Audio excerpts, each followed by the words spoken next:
आज ये तय हो गया कि उद्धव ठाकरे के 9 में से 6 सांसदों ने एकनाथ शिंदे के घर का पता ढूंढ लिया। अब इससे आगे यानी कि महाराष्ट्र से आगे उत्तर प्रदेश की बात करें तो यहां क्या अखिलेश यादव की पार्टी के सांसद भी अपने लिए नया पता ठिकाना ढूंढ रहे हैं? योगी सरकार में मंत्री ओम प्रकाश राजभर ने समाजवादी पार्टी के सांसदों में टूट की आहट वाला बयान दिया। उसके बाद बीजेपी और एनडीए खेमे में ऐसे बयानों की बाढ़ आ गई। सबसे पहले हम उन बयानों की पड़ताल करते हैं जिससे उस सवाल की तह तक पहुंचना बहुत आसान हो जाएगा कि समाजवादी पार्टी में चल आखिर क्या रहा है। क्या उसके भी सांसद उसी तरह से टूट सकते हैं जैसा कि अरविंद केजरीवाल, ममता बनर्जी और उद्धव ठाकरे के सांसदों के साथ हुआ? इसको समझने के लिए आप उन बयानों को सुनिए जिनके कारण अखिलेश यादव पार्टी में बगावत की खबर को बल मिला है। समाजवादी पार्टी कांग्रेस के अंदर, तृणमूल के अंदर, शिवसेना उद्धव ठाकरे के बीच में ये असंतोष मैंने सांसदों का लोकसभा और राज्यसभा में देखा था जब मतदान हुआ था। मतलब 2-4 नहीं, 50 सैकड़ों की तादाद में सांसद जो विपक्ष के थे, जिन्होंने महिला शक्ति वंदन का जो अधिनियम 2019-29 में लागू हुआ आरक्षण का, उस पर जो वोटिंग हुआ और उस पर उनको विपक्ष ने इसका विरोध किया, समाजवादी पार्टी ने और कांग्रेस ने। इनके सांसदों ने खुले आके लॉबी में भाजपा के सांसदों से, हम लोगों से, सभी से सांसदों के सामने अपनी नाराजगी और अपनी मजबूरी व्यक्त करी थी कि हम मजबूर हैं, इतना बड़ा काम मोदी जी करने जा रहे थे और इन सब ने करने नहीं दिया। सपा में तो अभी 25-26 सांसद टूटने को तैयार बैठे, हम लोग तोड़ ही नहीं रहे। हम लोग तो 27 में जानते हुए अपने आप ही टूट के चले जाएंगे। समाजवादी पार्टी का संचालन श्री अखिलेश यादव की साइकिल नहीं कर सकती। वो साइकिल सैफई जा सकती है लेकिन सत्ता की गलियारे में नहीं जा सकती। राम गोपाल जी एक बढ़िया चिट्ठी माननीय अमित शाह जी को थमा दिए हैं और कह दिए हैं उनसे धीरे से कि इतना लोगों का नाम है, ये लोग के बुला के अपने पास ले लीजिए, हम लोगों का जान बचाए रखिए।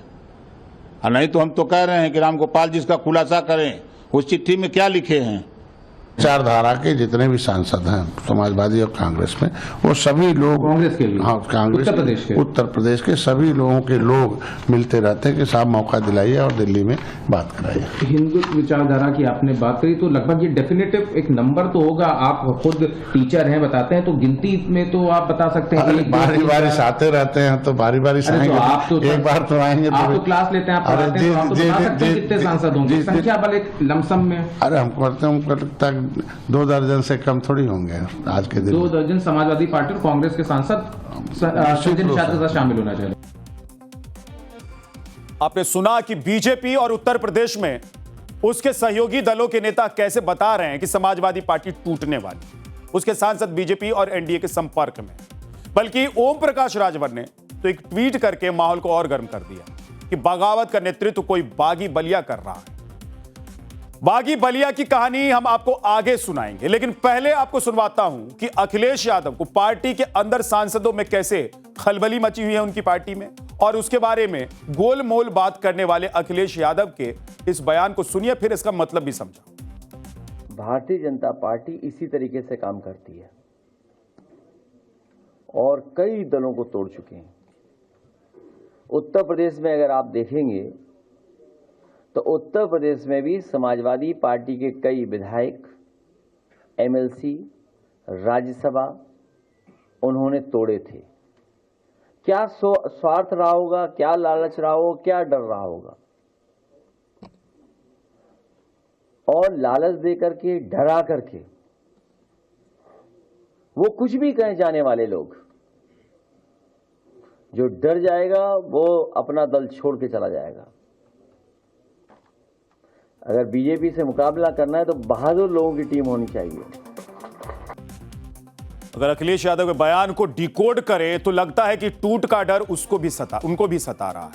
उनको भी अंदाजा है कि उनकी पार्टी के कुछ नेता इधर से उधर हो सकते हैं, इसीलिए वो बहादुरों की टीम की बात कर रहे हैं। तो सवाल है कि उनकी पार्टी के कायर या गद्दार कौन है? अगर यूपी के बीजेपी और उसके सहयोगी नेता शिगुफा छोड़ रहे हैं तो कोई बात ही नहीं ना। लेकिन उनके आरोपों में दम है तो लोकसभा में बीजेपी और कांग्रेस के बाद तीसरी सबसे बड़ी पार्टी के दिन खराब हो सकते हैं।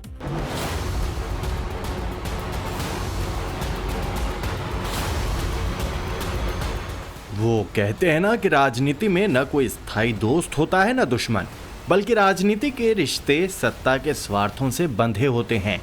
पिछले विधानसभा चुनाव में अखिलेश यादव से कदम ताल करने वाले ओम प्रकाश राजभर इस वक्त समाजवादी पार्टी में टूट की भविष्यवाणी कर रहे हैं। कल उन्होंने एक बयान दिया जिसके बाद भूचाल मच गया। फिर अखिलेश यादव को दाना गाना अफसाना वाला दार्शनिक बयान देना पड़ा, जो तब पत्रकारों को भी समझ में नहीं आ रहा था। दाना और गाना कब तक चलेगा ये अफसाना? दाना और गाना कब तक चलेगा ऐसा अफसाना? बात इशारों में शुरू हुई थी, लेकिन निशाना बिल्कुल सही जगह पर था। अखिलेश यादव ने लगातार हमला जारी रखा। आज उन्होंने 2 घंटे के अंतराल पर 2 ट्वीट किए। पहले ट्वीट में यह आरोप लगाया कि समाजवादी पार्टी दलितों पर अत्याचार करती है। अरे वो सपाई लीडरों, तुम्हें क्या लगा ओम प्रकाश राजभर भूल गया? पीडीए यानी पीट देगा अहीर और पीट देगा अल्पसंख्यक की दूसरी किश्त जारी नहीं करेगा। दलितों पर सपाई यादवों और सपाई मुसलमानों के अत्याचार को जोन वार और कमिश्नरेट वार सार्वजनिक नहीं करेगा। तो ये तुम्हारी गलतफहमी है। उसके बाद जो ट्वीट आया उसमें भ्रष्टाचार का सवाल उठाया। राजभर ये बताने में जुट गए कि समाजवादी पार्टी और खासकर अखिलेश यादव के परिवार के भ्रष्टाचार की जड़ें कहां तक है। खनन और गोमती रिवर फ्रंट का पैसा कहां खपा रहे हैं, ये बात डिंपल, रामगोपाल यादव और अखिलेश यादव के अलावा ओम प्रकाश राजभर को भी पता है। एक खुलासे से आपकी ये हालत हो गई, फाइलों का पूरा पुलिंदा लेकर बैठा हूं। कांप क्यों रहे हो अखिलेश? आंख खोलते ही बलिया फोन मिला दिए ना। और अपने इस ट्वीट में राजभर ने अखिलेश यादव को भी टैग कर दिया। तो सवाल उठा कि क्या वाकई अखिलेश यादव की पार्टी टूट सकती है? ये राजभर का सिर्फ एक शिगुफा है या फिर वो वास्तविक सच्चाई जिससे अखिलेश यादव बचना चाहते होंगे? भ्रष्टाचार के आरोप वाले ट्वीट से याद आया कि कल ही राजभर ने आरोप लगाया था कि अखिलेश के चाचा प्रोफेसर रामगोपाल यादव ने तो टूट वाली चिट्ठी भी गृह मंत्री अमित शाह को सौंप दी है। रामगोपाल यादव जी ने चिट्ठी दिया है गृह मंत्री माननीय अमित शाह जी को। खनन घोटाला में रामगोपाल जी के बेटे का नाम, शिवपाल जी का नाम, पूरे परिवार का नाम, इससे बचने के लिए हम लोगों को बचाइए। जितना सांसद चाहिए ये सूची है, उनको बुला लीजिए। अब ये संयोग है या कोई सियासी प्रयोग कि जैसे ही राजभर ने रामगोपाल यादव के अमित शाह को चिट्ठी देने की बात कही, वैसे ही एक पुराना वीडियो सोशल मीडिया पर वायरल होने लगा। उस वीडियो में रामगोपाल यादव केंद्रीय गृह मंत्री अमित शाह के हाथों में कोई चिट पकड़ा रहे हैं। लेकिन सवाल है कि उतने पुराने चिट का बगावत की मौजूदा सुगबुगाहट से क्या रिश्ता है? राजभर के आरोपों और दावों से समाजवादी पार्टी तिलमिला गई। खुद अखिलेश यादव ने मोर्चा संभाला और कहा कि हमारे सांसदों को तोड़ने की बात छोड़िए, बीजेपी के विधायक ही पाला बदलने की तैयारी में हैं। भारतीय जनता पार्टी जो औरों की पार्टी तोड़ रही है, औरों के सांसद छीन रही है, यूपी में उन्हीं के विधायक तैयारी में हैं पाला बदलने के लिए। ओम प्रकाश राजभर अचानक सोशल मीडिया पर बेहद एक्टिव हो गए। उन्होंने एक के बाद एक कई ट्वीट करके समाजवादी पार्टी को निशाने पर ले लिया। एक ट्वीट में लिखा कि अरे अखिलेश यादव जी, अभी रामगोपाल यादव जी की सिर्फ चिट्ठी का जिक्र किया हूं। खनन घोटाला और गोमती रिवर फ्रंट के पापियों का नाम लिख दूंगा तो भूचाल आ जाएगा। राजभर इतने पर नहीं रुके, एक और ट्वीट किया और उसमें लिखा कि अखिलेश जी, आपकी लंका में आग लगने वाली है और आप दूसरों की चिंता में लगे हैं। गजब आदमी हैं। अब जवाब समाजवादी पार्टी की तरफ से आया और अखिलेश यादव ने खुद मोर्चा संभाला। उन्होंने बगैर राजभर का नाम लिए एक्स पर लिखा कि भविष्यवाणी करने वाले अपनी पार्टी की भविष्यवाणी करें। भाजपा के गठबंधन से 30 सीटें मिलने की अफवाह फैलाकर जो पैसा एडवांस लिया है वो लोग इन्हें ढूंढ रहे हैं। तो क्या सवाल सिर्फ सांसदों में टूट का ही नहीं बल्कि अगले विधानसभा चुनाव की तैयारियों का भी है, जिसके लिए पक्ष और विपक्ष दोनों ही अपनी अपनी गोटियां साध रहे हैं। दरअसल ओम प्रकाश राजभर ने आज सुबह सुबह ही सोशल मीडिया पर एक पोस्ट लिखा। उसमें यह भी बता दिया कि समाजवादी पार्टी के सांसद बगावत करने जा रहे हैं। उनका नेतृत्व कौन करेगा यह भी उन्होंने बताया। राजभर ने एक्स पर पोस्ट डाला कि सपा के बागी सांसदों के गुट का नेतृत्व उत्तर प्रदेश की बागी भूमि का एक लाल करेगा और करे भी क्यों ना। कल जिस तरह से सपा कार्यालय में सम्मेलन के नाम पर ब्राह्मणों को तिरस्कृत किया गया, उससे बागी बलिया का लाल आहत। राजभर के बयान से यह अंदाजा लगाया गया कि नाम लिए बिना ही वो किस तरफ इशारा कर रहे हैं। वो बलिया के सांसद सनातन पांडे हैं जिनकी तरफ वो इशारा कर रहे हैं। सनातन पांडे ने 2024 में पूर्व प्रधानमंत्री चंद्रशेखर के बेटे नीरज शेखर को हराया था। लेकिन क्या राजभर जो दावा कर रहे हैं उसमें सच्चाई भी है? जब यह जानने के लिए हमारी टीम ने सनातन पांडे से मुलाकात की, उनसे बात की, तो उन्होंने राजभर के दावे को सिरे से खारिज कर दिया। Sanatan Pandey by birth by name जीवन वर्ष समाजवादी हूँ। ये बात ओम प्रकाश जी कहे हैं तो मैं तो कुछ उन पर आज तक बोलता नहीं हूँ, क्योंकि हम लोग दोनों आदमी एक ही विधानसभा के रहने वाले हैं। लेकिन अब हद वो पार कर रहे हैं, हद पार कर रहे हैं, और जब हद पार होती है तो मरता क्या नहीं करता। केशव प्रसाद मौर्य और दिनेश शर्मा जैसे बीजेपी के बड़े नेताओं से लेकर ओम प्रकाश राजभर और संजय निषाद जैसे उनके सहयोगी ये खुल्लम खुल्ला कह रहे हैं कि अखिलेश के सांसदों वाली साइकिल तो कभी भी पंचर हो सकती है। बल्कि संजय निषाद तो दावा कर रहे हैं कि उनके संपर्क में समाजवादी पार्टी ही नहीं बल्कि कांग्रेस के भी सांसद हैं। लेकिन अयोध्या से समाजवादी पार्टी के सांसद अवधेश प्रसाद कह रहे हैं ये सब अफवाह है। तो राजभर के बेटे कह रहे हैं कि दम है तो अखिलेश अपने सांसदों की बैठक क्यों नहीं बुला लेते? मीडिया से और माननीय अखिलेश यादव जी की बढ़ती हुई लोकप्रियता से भारतीय जनता पार्टी घबरा गई है, और घबराहट में ऊंट पटांग बेबुनियादी बात कर रही है। जनता का विश्वास, जनता का भरोसा, जनता का यकीन पूरी तरह से खत्म हो गया है भारतीय जनता पार्टी। अगर बहादुर हैं तो अपने सभी सांसदों की बैठक बुला लें, सभी सांसद विधायकों की बैठक बुला लें, बहादुरी पता चल जाएगी कितने बहादुर हैं उनके। कितने नदारत रहेंगे? मैं बता रहा हूं ना, 22-23 नदारत रहेंगे। 37 में से 22 चलेंगे तो आंकड़ा तो बहुत कम बचा। तो वही बताएंगे ना कि क्या होने जा रहा है, बुला ले बैठक।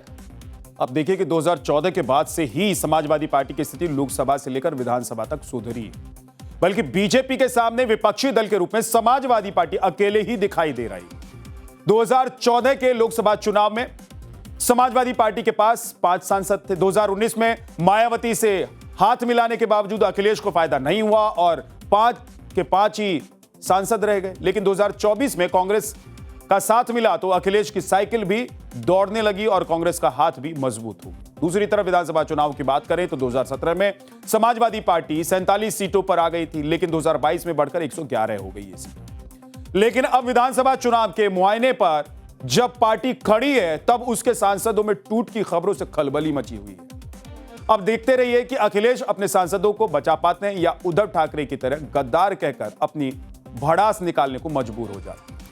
चाहे अखिलेश यादव हो या ममता बनर्जी या फिर उद्धव ठाकरे, ये सभी उसी इंडिया ब्लॉक से आते हैं जिसकी अगुवाई कांग्रेस करती है, और इन सब पर बगावत के बादल मंडरा रहे हैं। बल्कि कहना चाहिए कि ममता और उद्धव पर तो टूट कर बरस रहे हैं ये बादल। आज संसद के अपने दफ्तर में उद्धव ठाकरे की पार्टी शिवसेना यूबीटी ने अपने सभी 9 सांसदों की बैठक बुलाई। इसके लिए बाकायदा व्हिप तक जारी कर दिया गया था, लेकिन 9 में सिर्फ 3 सांसद ही पहुंचे, अरविंद सावंत, अनिल देसाई और राजा भाऊ वाचे, जबकि 6 सांसदों ने व्हिप को नहीं माना, वो आए ही नहीं। यानी 2/3 उद्धव की पार्टी को छोड़कर जा रहे हैं। अब ठाकरे की पार्टी कह रही है कि जिन सांसदों ने व्हिप का उल्लंघन किया उन्हें कारण बताओ नोटिस जारी कर दिया गया है। साथ ही उनकी सदस्यता रद्द करने की भी पार्टी मांग करेगी। और जैसे ही बागी सांसदों को गद्दार बताकर ठाकरे की पार्टी ने अपना गुस्सा शांत करने की कोशिश की, उसके बाद क्या हुआ सुनिए। पहले लोकसभा का प्रोसेस पूरा होने दो, बाद में आप जाएंगे, सब कुछ करेंगे। ये लड़ाई आप संसद में भी चलेगी, कोर्ट में भी चलेगी और सड़क पर भी चलेगी। और सड़क पर की लड़ाई शुरू हो गई है। मुंबई महाराष्ट्र में आप देखिए तो सभी जो गद्दार लोग हैं बेईमान, उनकी सिक्योरिटी बढ़ा दी, पूरा ताम झाम। अब भारत की फौज भी लेके आइए, भारत की फौज को उतारिए, यही बाकी है गद्दारों की रक्षा के लिए। हाँ, ठाकरे की पार्टी और उनके राज्यसभा सांसद संजय राउत कह रहे हैं कि पार्टी में तोड़फोड़ एकनाथ शिंदे को महंगा पड़े। साथ ही संजय राउत ने यह भी कहा कि बगावत करने वाले सांसद अपने क्षेत्र में नहीं जा पाएंगे क्योंकि लोग नाराज हैं। तो वहीं इन बागी हुए सांसदों को केंद्र ने Y+ सुरक्षा दे दी है। वैसे खतरा उद्धव ठाकरे के सांसदों पर ही है। सिर्फ उन्हीं के सांसदों पर खतरा है ऐसी बात नहीं है, बल्कि विधायकों पर भी खतरा है। इसीलिए उद्धव ठाकरे के बारे में खबर आई कि उन्होंने खुद ही अपनी पार्टी के सभी 20 विधायकों को फोन किया और उन्हें एकजुट रहने की अपील। अब यह अपील काम आती है या नहीं आती है, ये धीरे धीरे पता चली जाए। फिलहाल सांसदों को बचाने की लड़ाई हार चुकी शिवसेना यूबीटी ये कहकर संतोष कर रही है कि असली शिवसेना वही है। क्या बात नहीं, SLP सुप्रीम कोर्ट में चल रही है। चलिए ठीक है। ये शिंदे की शिवसेना कब से मूल शिवसेना हो गई? जहां ठाकरे वहां शिवसेना, जहां ठाकरे वहां शिवसेना। ये कोई शिंदे बिंदे भिंदे मिंदे अगर उनकी शिवसेना बन गई, कल कोई बोलेगा ये बीजेपी नहीं और किसी की मूल बीजेपी है। ठीक है, ऐसा होता है। उभाटा जो पार्टी है वे पूरी तरह से एक प्रकार से एक सिंकिंग शिप है। सांसदों से लेकर आम कार्यकर्ताओं को उस पार्टी के नेतृत्व में विश्वास नहीं है, उस पार्टी के नेताओं में विश्वास नहीं है, जिनका मानसिक संतुलन पूरी तरह से बिगड़ चुका है। जो कभी कभी एक दिन कहते हैं सांसदों अपने खुद के पार्टी के सांसदों के खिलाफ भ्रष्टाचार का आरोप लगाते हैं, दूसरे दिन उनको गालियां देते हैं, असंसदीय भाषा का उपयोग करते हैं, तीसरे दिन कहते हैं कि सांसद हमारे साथ हैं। तो ऐसे लोगों में, ऐसे नेतृत्व में इन सांसदों को, MLAs को, कॉर्पोरेटर्स को, साधारण कार्यकर्ताओं को कोई विश्वास नहीं है। अब एक बात गौर कीजिए कि जिन सांसदों ने अपनी पार्टी छोड़ी वो या तो बीजेपी में गए या फिर उनके सहयोगी दलों में चले गए। केजरीवाल के राज्यसभा के जो 7 सांसद थे वो बीजेपी में चले गए और ममता बनर्जी के 20 सांसद एक गुमनाम सी पार्टी NCPI में चले गए ये लोग, और ये कहकर गए कि वो केंद्र सरकार का समर्थन करेंगे। वहीं उद्धव ठाकरे के 6 सांसद शिवसेना में जा रहे हैं, जिसका नेतृत्व उप मुख्यमंत्री एकनाथ शिंदे कर रहे हैं। तो सवाल है कि विपक्षी सांसदों की इस उछल कूद के पीछे असली वजह क्या है? इसको समझने के लिए आप अप्रैल में बुलाए गए संसद के विशेष सत्र को ध्यान से समझिए। 16 से 18 अप्रैल के बीच संसद का सत्र बुलाया गया, जिसमें मोदी सरकार 3 विधेयक लेकर आई थी। इसमें एक अहम संविधान संशोधन विधेयक था, जिसमें लोकसभा की 545 सीटों को बढ़ाकर 850 सीट करने का प्रस्ताव था। लेकिन इसके लिए 2/3 बहुमत का इंतजाम मोदी सरकार नहीं कर पाई और यह विधेयक गिर गया था। सरकार को इस बिल को पास कराने के लिए मौजूदा 543 सांसदों में से 2/3 के लिए 362 सांसदों की दरकार थी। जब सदन में वोटिंग हुई तो कुल 528 सांसद मौजूद थे, यानी कि बिल पास कराने के लिए 352 सांसदों की जरूरत थी। लेकिन वोटिंग हुई तो समर्थन में 298 वोट ही पड़े और विरोध में 230 वोट पड़ गए और इस तरह वो विधेयक 54 वोटों से गिर गया। तो क्या असली 54 सांसदों की कमी को पूरा करने के लिए यह सब हो रहा है? ये खबर चल रही है, लोग बात कर रहे हैं इसके बारे में।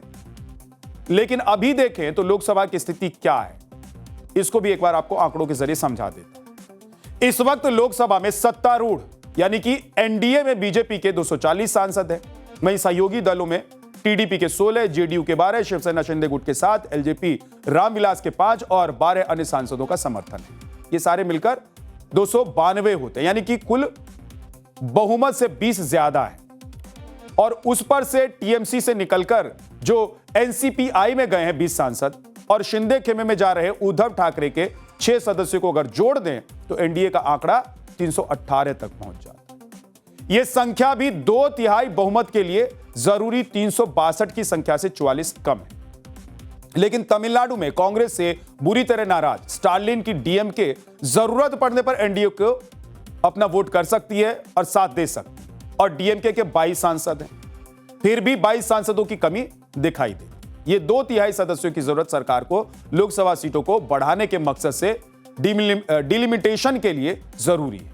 और इसीलिए दूसरे विपक्षी दलों को भी डर लग रहा है कि कहीं अगली बार उनके अंदर ही तो सेंध नहीं लग जाएगी। वैसे कुछ देर पहले ही झारखंड से राज्यसभा चुनाव के नतीजे आए हैं तो विपक्षी एकता की पोल भी खुली है।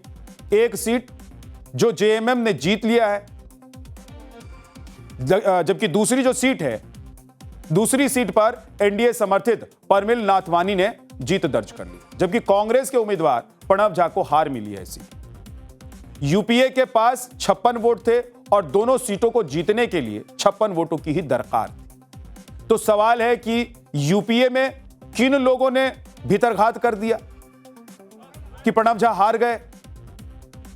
यह बड़ा सवाल है। इसका मतलब यह है कि भीतरघात भी चल रहा है।